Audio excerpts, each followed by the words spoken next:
Hi everyone, I'm JD. Welcome back to my channel. Alright, well, I know it's been a long time coming, but you might know I am working on writing and publishing a book this year about my mental health journey. So the idea being each page will feature one of my artworks, and underneath will be the story or meaning behind it with the lesson or insight that I learnt or something that helped me get through just depression and anxiety. And I have shared my stories in the past. It started off with these journal cards, well, bookmarks first and then journal cards.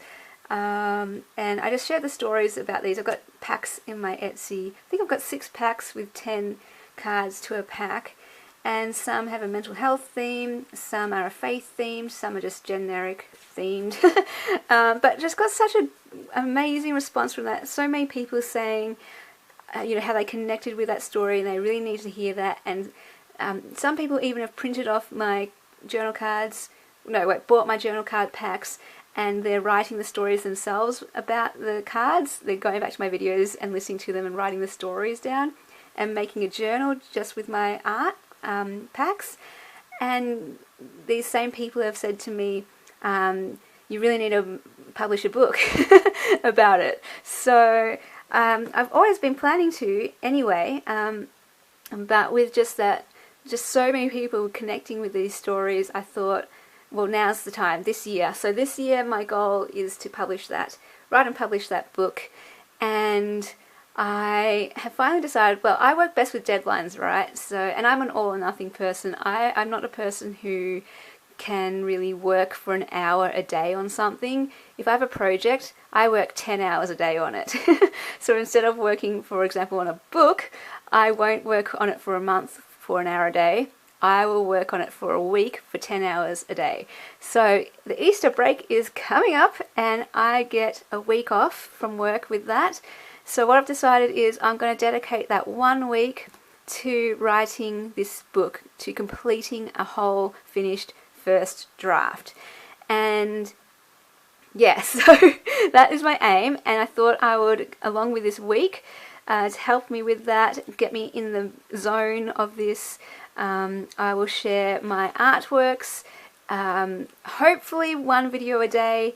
I will share the stories behind my artworks. Now, I know I've done this before with my journal cards, and then I did start it off. I was going to do it in chronological order, and I got up to this picture, so you can see I didn't get very far. And then I completely stopped. So I'm going to pick it up again now that I've got this week over Easter to focus on this. I'm going to pick it up and we'll just see how far we get.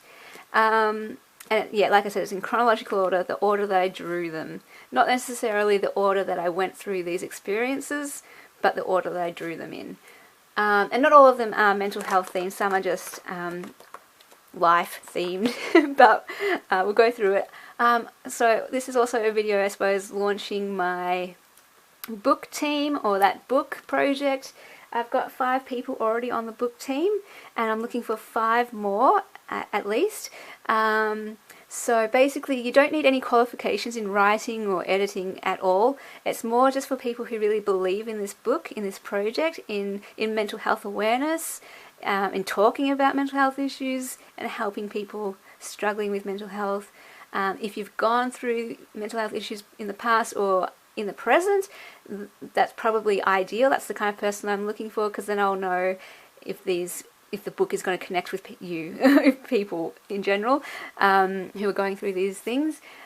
So yeah, basically just to give you an idea of what I'm looking for is you'll read the drafts and you will let me know if this picture is resonating or not, or if you're connecting with this one or not that one, so I can know, oh, okay, 8 out of 10 people say that picture was really boring and didn't do anything for them. Maybe I'll cut that one out. But if 9 out of 10 people say, wow, that picture really spoke to me and really helped me, I'll be like, well, okay, yes, I'm going to include that picture.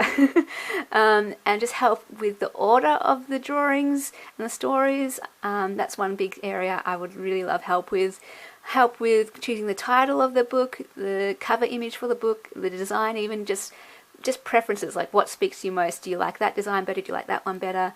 and also promoting the book. So a book launch team, you will share on social media, word of mouth, just chat about it, get the word out there, because the aim of this book is to help as many people who are struggling with mental health issues, for them to know they're not alone, that so many people have gone through this or are going through this, and there's nothing to be ashamed about, and to talk about it. And even for people who aren't going through mental health issues, for them to just I guess help them be aware and know what right things to say, what is not so great to say to people who are struggling, that kind of stuff. Maybe they have a sister or a friend or someone in their life who's going through this, and the book may help them to understand what they're going through. And it will be a Facebook group, a closed Facebook group. So this is just how it's going to work, so that we can all communicate, and I can share a post about the artwork, and if everyone's like, yeah, that one really connected, I'll be like, yep, cool, that one's going in the book. And if everyone's like, nah, then I can know, maybe not.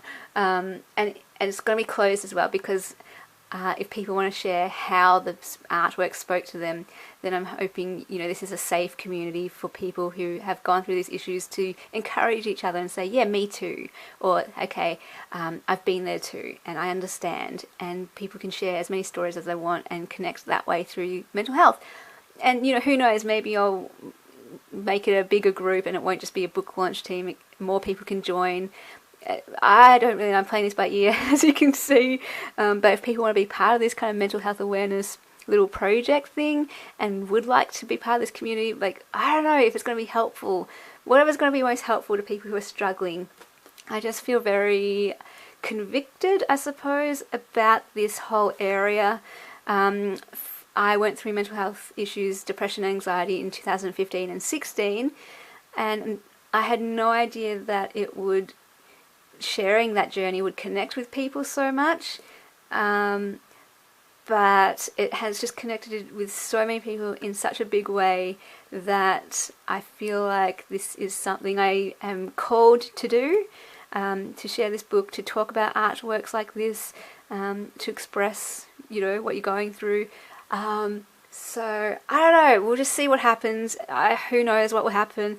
I just feel called to share the book and my story and my journey and that. And I trust that it will help people in some way. So let's get into, that was a long intro, the stories behind my artwork, and we'll just go through in chronological order, like I said, and my camera cuts off at half an hour, so it'll just be 30-minute storytelling times, and I'm gonna, like I said, post one a week over this Easter holiday break. And I don't know how many it will take, maybe quite a lot, but if I'm on a roll, I'll just keep going. If people want more, I'll keep going and keep talking about the book and the progress with that. I'll also be posting pictures on my blog and things like that. If you want to check out the blog as well, and then you can let me know there if you resonate with the story or anything. And feel free to email me or contact me at all, to not just let me know if you want to be on the book team, but share your stories or thoughts or anything.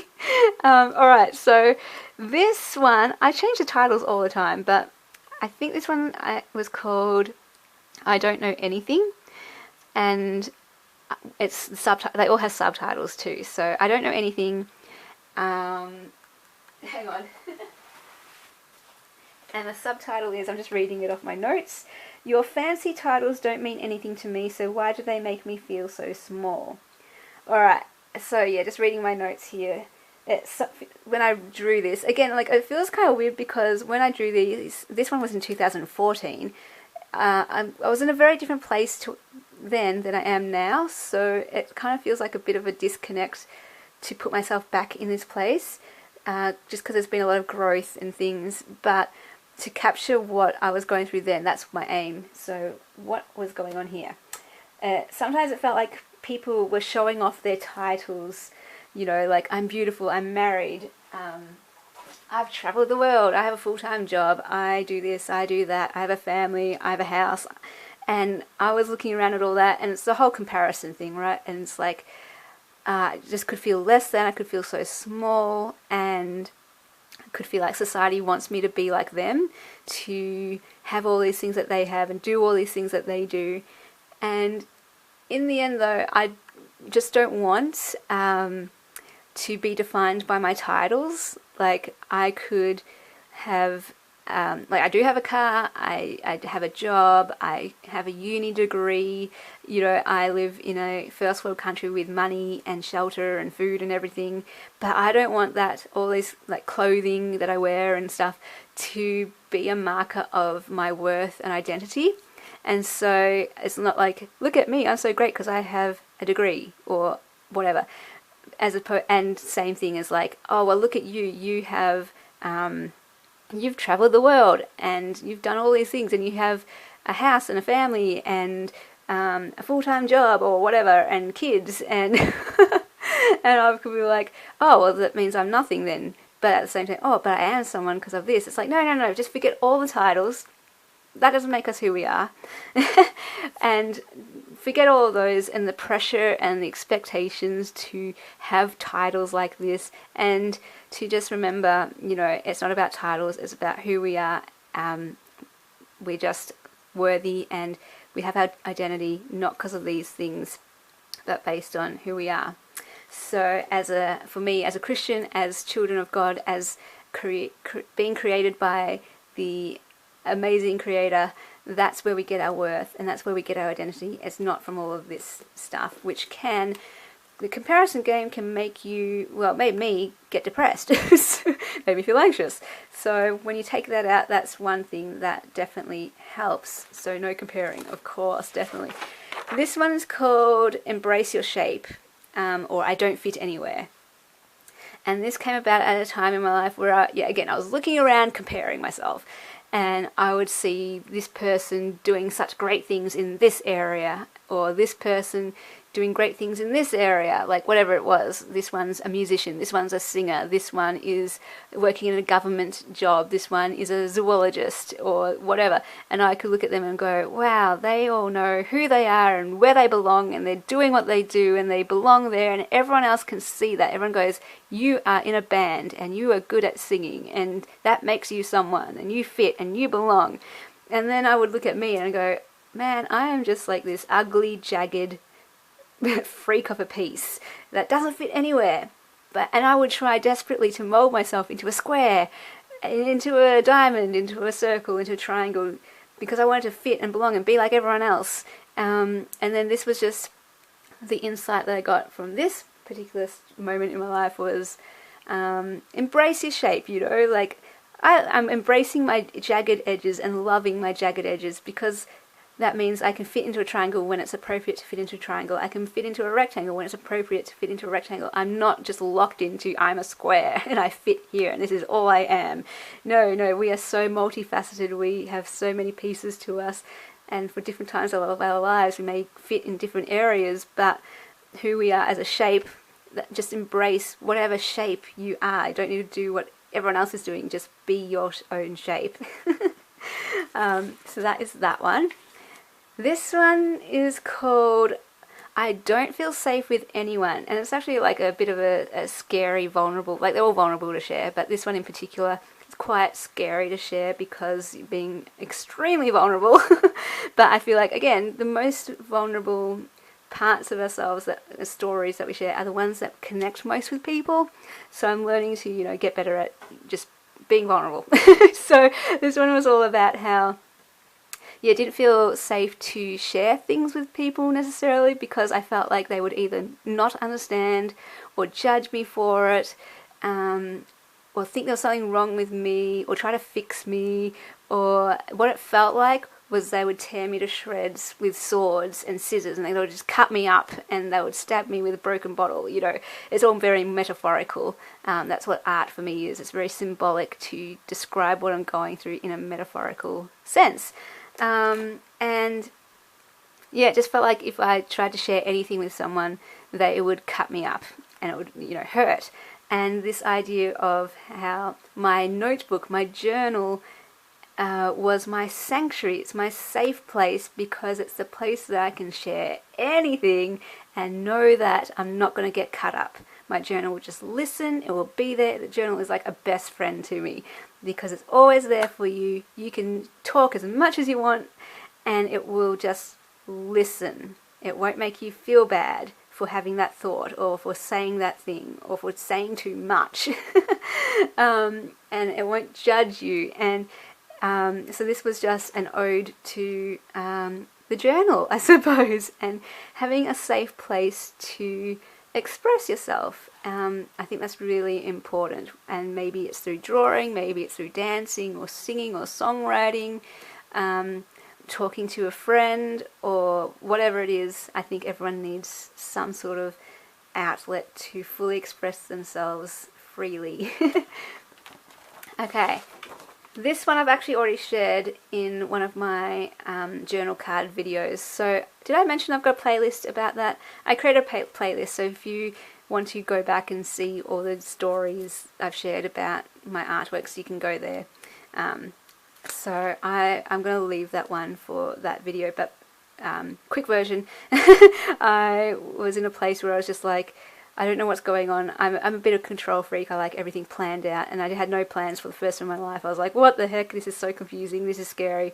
And I just wanted to get out of this. I had no answers. I wanted answers. And for the first time, I felt God just say to me, it's okay to be here. It's okay to be in chaos. It's okay to have no answers. Just sit there and rest. You're safe. It's okay. And so that helped me to embrace chaos and not knowing and uncertainty, knowing that I am still okay in that place. Like, there's nothing wrong with me. There's nothing wrong with life just because it's confusing to me, or I don't know answers, or I don't know which way to go. And basically God was just saying to me, at the right time I'll open the door. At the right time I'll show you the path. But for now, it's okay to be where you are in this mess. Mess is okay. For more on that story, I go into a bit more about that in that other video. So yeah. This one is called I'm a Freak. A bit of a literal picture, this one. And this is kind of tongue-in-cheek, this one, but also a deep message. We can, at sometimes I would get really, tear myself to shreds. I would tell myself, you're the worst, whatever. But at a different level, I would just say things like, I'm such a freak. Like, I'm such a, you know, it's not like the worst thing you could say to someone.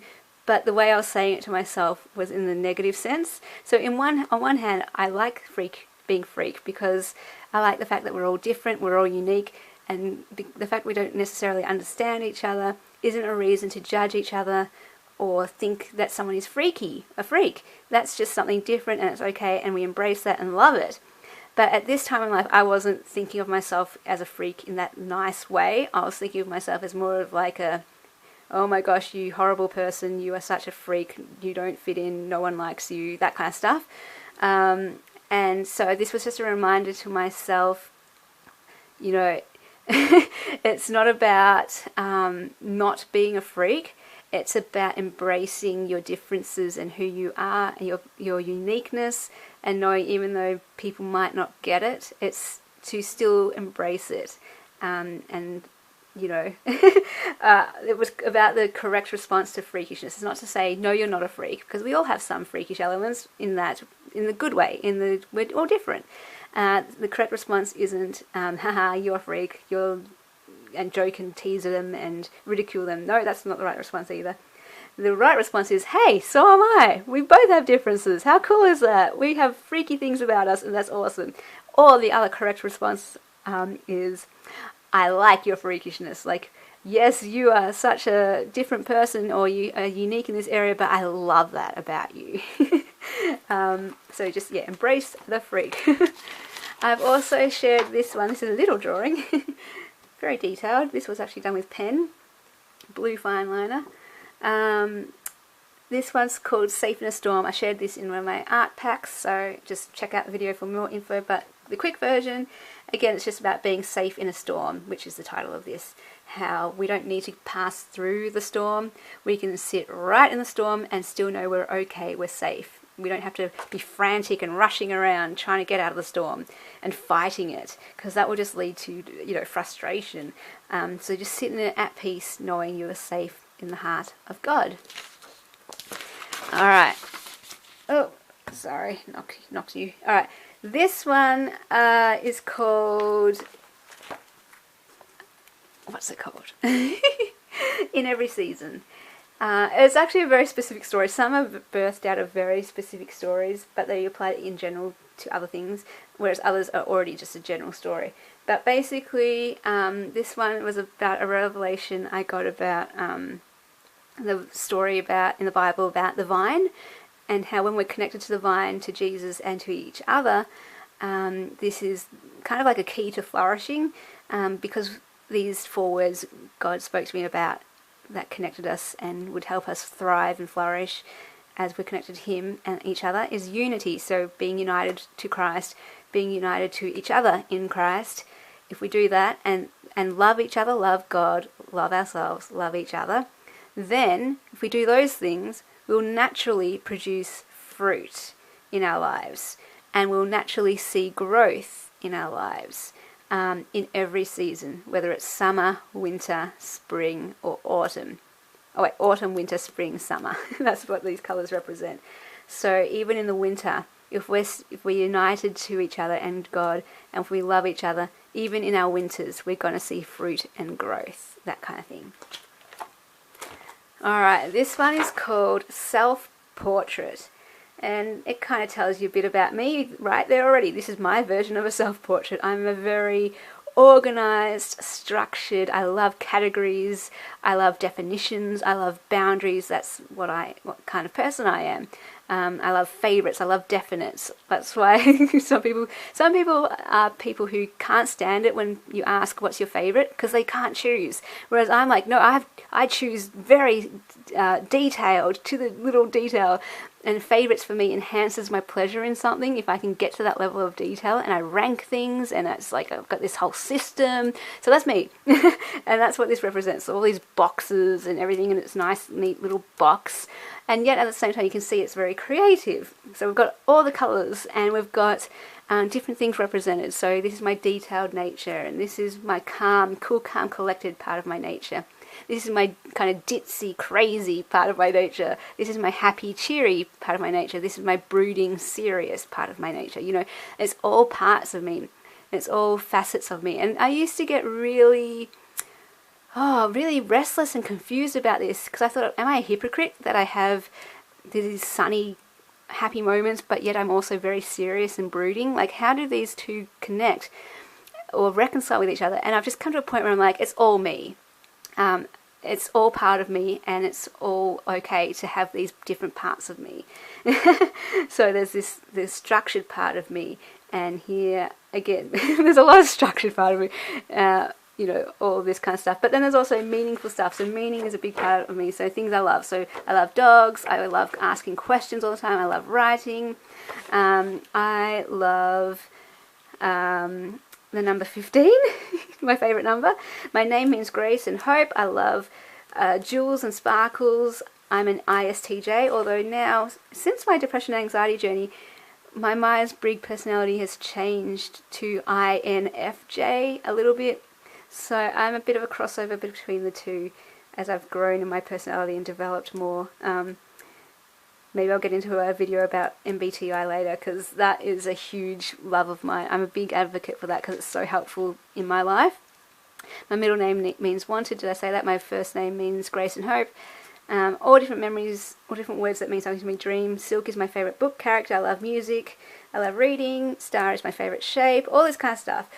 So that is my self-portrait. Oh, and this one, very meaningful too. Everyone has a story. Stories are meant to be shared. Everything we go through is for others. They are gifts for people. Our stories are gifts for people. And this rainbow heart and this word firecracker. These were some words and pictures people got for me about my life. That when I would share my words, it would reach people of all cultures, and I would shine light everywhere and explode like a firecracker.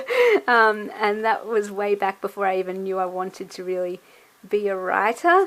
But those two words helped me on my journey to embrace my calling, I suppose, to be a writer, and to know that it would, I guess, speak to people, and it's not just something that I love to do. But yeah, that was hugely significant for me. And I can see my camera is running out of battery, so I am going to charge it up. Even though we're at like 25 minutes, I could probably talk about this in 5 minutes, but I'm going to save it for the next video. And yeah, maybe I'll post 2 videos per day of this. I don't know, because merging it is really tricky. When you've merged 2 half-hour videos together, it takes hours and hours and hours for it to export, or whatever it does. And so then you can't, close your laptop. You have to leave it running the whole time, and it's just, I think for that kind of length of video, the best bet is just to put up 2 videos close together. I don't know what I'll do. Let me know what your preference is. Like, I'm not sure if it's bombarding you when I post heaps of videos in one day. Do you prefer just 1 a day, 2 a day, or what? You guys let me know, and I can cater to that. So yeah, I'm going to charge up my camera, and I'll come back and continue where it left off and share this next picture. Hope it's helpful. Let me know if it is. As always, when I do these series, I always like to sign off with feel free to share your story in the comments, or email me if anything has resonated with you, if you connected with something that encourages me to know, oh yeah, it actually does speak to people, first of all, but also you just never know when you share your own story and how it connects with you, who that might help. Our stories, like I said, are meant to be shared, and they will help people. They will speak to someone. Not everyone, but you just never know. There might be one person who needed to hear what you had to say. So I'll leave you with that. Alright guys, thanks so much for watching, and I'll see you guys next video. Bye!